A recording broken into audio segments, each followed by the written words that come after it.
అందరికీ నమస్కారం అండి. నా పేరు డాక్టర్ ఎం వివేకానంద రెడ్డి. నేను గ్లకోమా స్పెషలిస్ట్ని. సో మా హాస్పిటల్ నర్సరావుపేటలో ఉంది. మా హాస్పిటల్ పేరు doctor M V Reddy eye hospital. So నేను ఈరోజు గ్లకోమా అనే వ్యాధి లక్షణాల గురించి, దాన్ని ముందుగా ఎలా కనుక్కోవచ్చు అన్న విషయం గురించి చెప్పాలనుకుంటున్నాను. సో గ్లకోమాని తెలుగులో నీటి కాసులు అంటారు.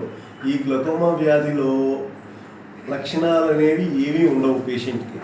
సో ఈ గ్లకోమా గురించి ఎలా తెలుసుకోవాలి అంటే దానికి ఉంది ఒకే ఒక మార్గం.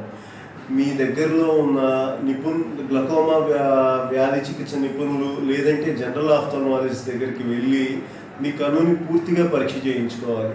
సో పూర్తిగా పరీక్ష చేయించుకోవాలంటే ఇందులో ఆ పరీక్షలో ఉన్న భాగాలు ఏంటంటే కంట్లో ఒత్తిడి ఎంత ఉందో చెక్ చేయాలి. ఒకవేళ ఒత్తిడి నార్మల్గా ఉన్నా కానీ సో కంటి ముందు భాగం ఇరుకుగా ఉందా వెడల్పుగా అందరికీ ఉండేలాగా ఉందా చూడాలి. గోనియోస్కోపీ అనే పరీక్ష చేయాలి. గోనియోస్కోపీ అన్న పరీక్ష అయిన తర్వాత కంటి లోపల నరం పరీక్ష అన్నది పూర్తిగా చేయాలి.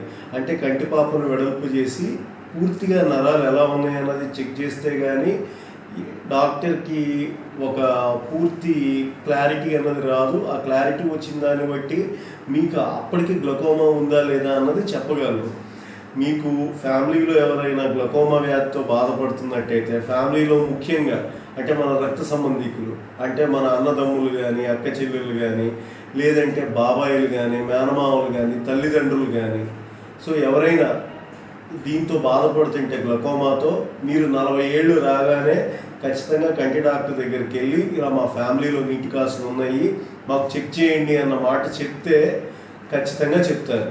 గ్లకోమా గురించి ఖచ్చితంగా ప్రతి డాక్టర్ చెక్ చేస్తారు, గ్లకోమా డాక్టర్ కానీ జనరల్ ఆఫ్థాల్మాలజిస్ట్ కానీ. సో ఇదే కాకుండా ఇంకొకటి, ఒకవేళ మీకు కానీ జనరల్గా చెకప్కి వెళ్ళినప్పుడు మీకు కొత్తగా నీటి కాసులు వచ్చింది అని డాక్టర్ చెప్పినట్టయితే మీ అన్నదమ్ములకి అక్క చెల్లెళ్ళకి కూడా మీరు చెప్పాలి, ఇలా నాకు గ్లకోమా ఉందని డాక్టర్ గారు చెప్పారు, మీరు కూడా వెళ్ళి ఒకసారి చెక్ చేయించుకోండి. వాళ్ళు ఏ ఊళ్ళో ఉంటే ఆ ఊళ్ళో దగ్గరలో ఉన్న కంటికి వెళ్ళి చెక్ చేయించుకోవాలి.